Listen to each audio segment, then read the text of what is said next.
Hello, my name is Gordon van Wyk from JJL Forensic Services.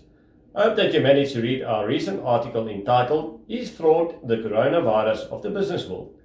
This video is an executive summary of that article.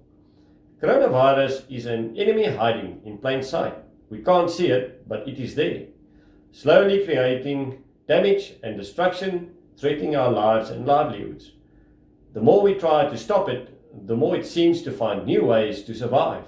And yet, because we can't see it, we tend to ignore the threat until it hits us personally. Corruption is a lot like this.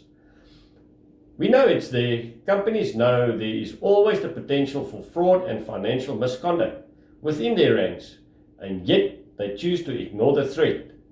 Then they jump like scalded cats when the proverbial hits the fan.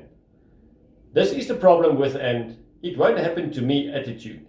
We sit in our ivory towers and point fingers at other companies while remaining strangely reluctant to acknowledge our own risk and vulnerability.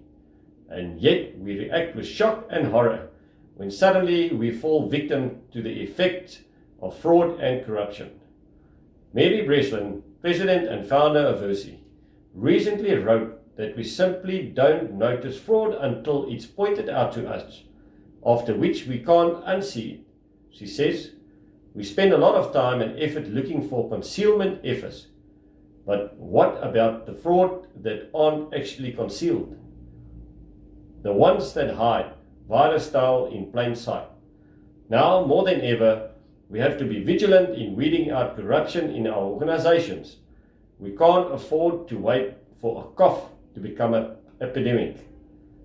We must act now and stop the spread and flattening the corruption curve. Please let us know what you think by leaving your comments below. Stay safe. God bless.